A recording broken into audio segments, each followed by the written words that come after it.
Үстүбүздөгү жылдын 22 февраль күнү Ысык Ата районунун ички иштер бөлүмүнүн нөөмөт бөлүмүнө белгисиз бир адамды унаа сузуп кеткендиги тууралуу маалымат келип түшкөн. Бул боюнча ички иштер бөлүмүнүн тергөө тобу Чүй облустук ички иштер башкы башкармалыгы менен биргеликте окуя болгон жерге барышкан.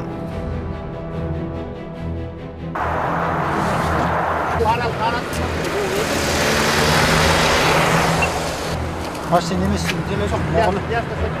Серебристый цвет. Тергөөчүнүн айтымында кырсык Бишкек-Торгарт автожолунун 40-чакырымында болгон, тагыраагы Кең Булуң айыл аймагында. Тергөө иштеринин алкагында маркумду Мерседес үлгүсүндөгү унаа сүзгөндүгү аныкталган. Болжол менен кандуу кырсыкка кабылган унаа Бишкектен Токмокко бараткан. После осмотра места происшествия и проведенной проверок на месте было установлено, что машина серебристого цвета совершила наезд на пешехода, в результате которой пешеход, не приходя в сознание, скончался на месте. Водитель с места происшествия на тот момент скрылась, и там остались обломки автомашины, то есть детали серебристого цвета. В ходе осмотра трупа были выявлены следующее: то, что лицо было его полностью обезображено. При наружном осмотре никаких документов, удостоверяющих личность трупа, не обнаружено. В связи с тем, что лицо трупа было обезображено, опознать его не смогли. Ошондой эле сүзүп качып кеткен айдоочу ички иштер бөлүмүнө өзү келгендиги маалым болду.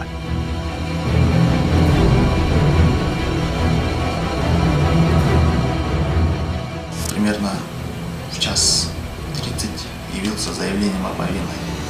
Увидел, что машина его повреждена, по его словам.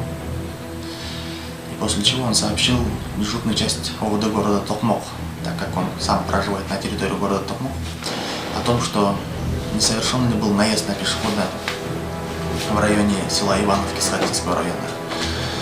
Информацию ОВД города Токмок подтвердила, после чего он сообщил о своем местонахождении. Кийин көрсөтүлгөн дарек боюнча Ысык Ата районунун ички иштер бөлүмүнө тергөө тобу барган. Учурда айдоочу кармалып, тергөө иштери жүрүп жатат.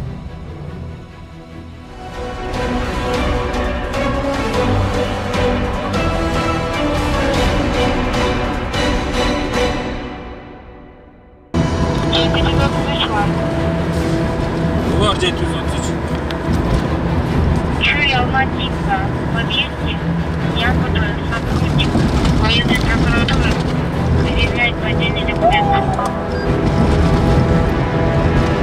Çakırını kabul aldık canım tutmasın.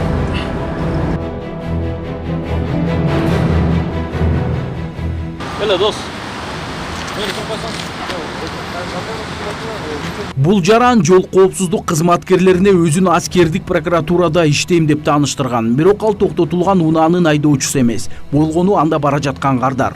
Унаа такси кызматына таандык. Белгисиз бир себептерден улам өзүн прокуратура кызматкери деп тааныштырган бул жигит тартип сакчыларга күбөлүгүн көрсөткөн. Не болуп кармалады? Өзгө эле көрсөтөт болсо. Пассажир. Ушул керек көрсөттү? Бул келип көрсөттү. Азыр ушунун жанында. Балким ал күбөлүгүн көрсөтсө эле жол коопсуздук кызматкерлери кое берет деп ойлогонбу? Айтор анысы да ишке ашпай калган. Окуянын жүрүшүндө эң негизгиси бул күбөлүктүн анык же анык эмес экени кызматкерлерге шек санаткан. Себеби ал сууга түшкөнбү же аны билбей жууп алганбы? Бетиндеги белгилердин өңү өчүп калган экен. Машинаны токтотуп коюңуз текшерүүгө. Анан пассажир келип удостоверение берди. Прокуратурага. Ошол болгону. Удостоверение сууга түшкөнбү, жуулганбы болгону.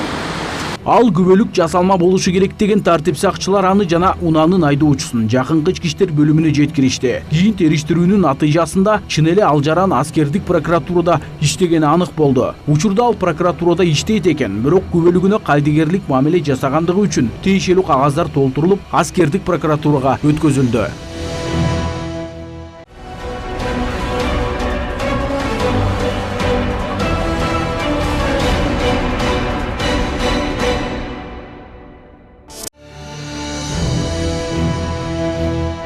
Жүзеки кызматына калаадагы батирлердин биринин эшигин белгисиз бирөө сындырып жаткандыгы тууралуу маалымат келип түштү. Мындан улам мобилдик батальон көрсөтүлгөн дарекке жөнөдү. Ал жакта чын эле белгисиз бир адам үйдүн эшигин сындырып ичинде жүргөн экен. Ты проник ко мне домой. Этих женщин я не знаю, я 7 лет здесь не жил. Придет время, подожди. Ты меня узнаешь, подожди. А что вы женщинам зажать? Да. Беги, женщина, беги. А то что? А то что сделаете? Ну, потому что вы нарушили все мои закон, все нарушили. Я не знаю, может, вы узнаете? Вообще не знаю, первый раз вообще видим такого человека, да? Здесь Первый вот раз? одна женщина живет, мама, наверное, его. Она нам постоянно ходит. Еще посмотрите.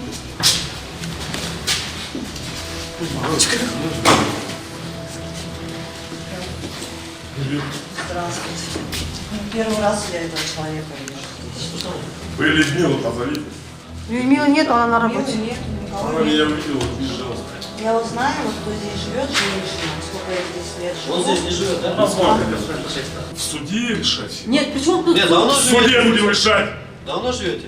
Давно, конечно, мы Его здесь раньше- живем. Свежие, Ни 4 разу года, не видели. 3-4 года. Сейчас. 3-4 Мы года. его ни разу не видели.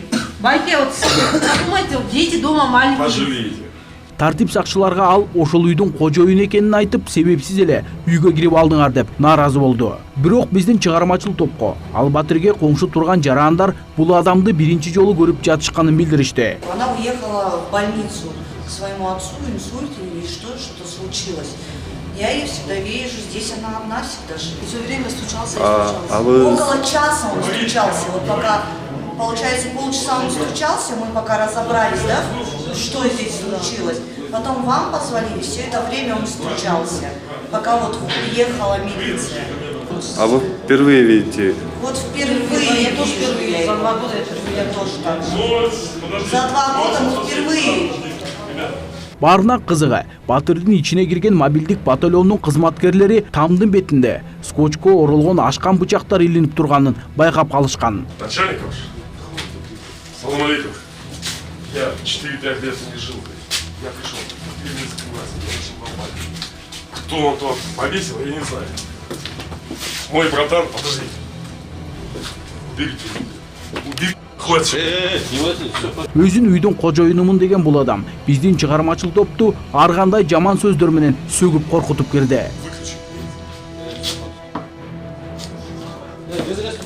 Выключи. Вы здесь живете? Я тебя блядь.